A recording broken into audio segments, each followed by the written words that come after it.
Сәлеметсіздер ме, балалар? Қазақ әдебиеті сабағы. Бірінші бөлім Туған жерім, аялы алтын бесігім. Сабақтың тақырыбы Аяз би ертегісіндегі кейіпкерлер бейнесі.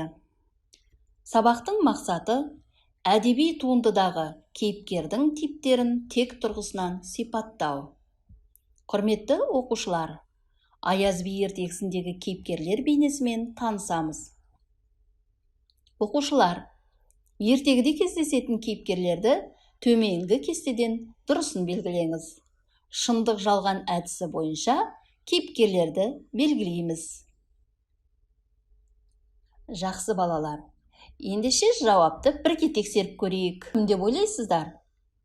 Иә, дұрыс айтасыздар. Негізгі басты кейіпкер Жаман.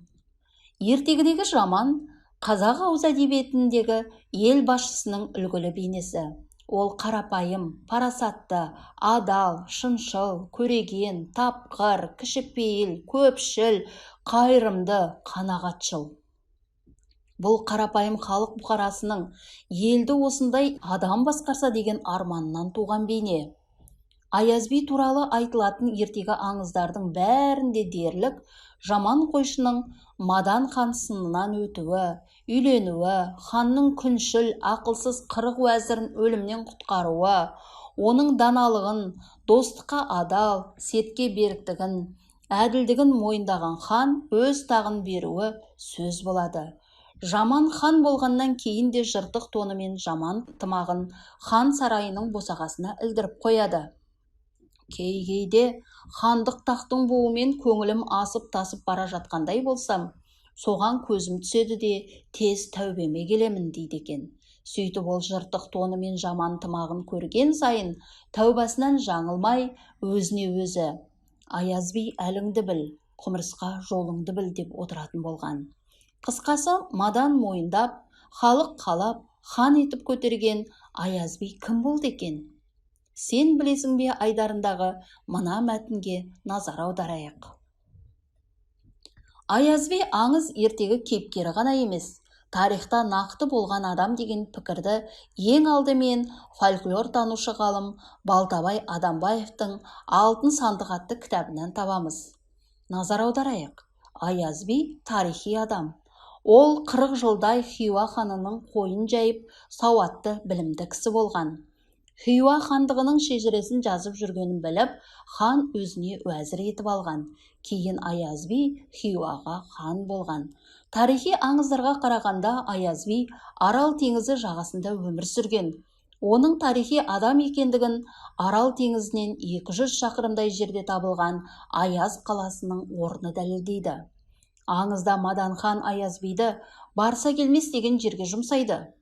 Қазақ жерінде мұндай қала бірақ арал бар. Ол Арал теңізіндегі барса келмес.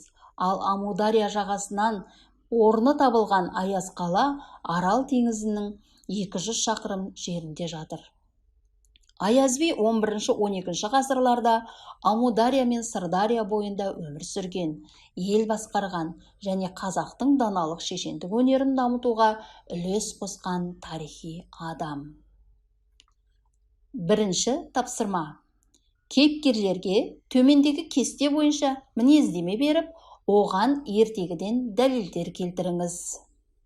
Кейіпкерлер: Жаман, уәзірлер, Мадан хан. Бағалау критерийі: әдеби туындыдағы кейіпкердің типтерін тек тұрғысынан сипаттаңыз. Дескриптор: кейіпкерлердің жеке дара қасиеттеріне ертегіден дәлелдер келтіріңіз. Тапсырма орындауға 1 минут уақыт беріледі. Жақсы, бірінші тапсырма. Вен диаграммасымен жұмыс. Аяз би мен 40 уәзірдің бойындағы қасиеттерді салыстырыңыз. Критерий: әдеби туындыдағы кейіпкерлердің типтерін тек тұрғысынан сипаттаңыз. Дескриптор: кейіпкерлердің жеке дара қасиеттерін ажыратыңыз. Тапсырма орындауға 1 минут уақыт беріледі. Ертегідегі сөздердің мағынасын мәтіннен тауып, осы сөздердің қай кейіпкерге қатысты екенін табыңыз. Кестеде наубай, ақирет, қанын жүктемеу, тәңірі жазса деген сөздер берілген. Екінші бөлігіне мағынасын жазамыз және бұл қай кейіпкерге қатысты сөз екенін тауып жазамыз. Балалар, сабағымыз аяқталды. Сау болыңыздар.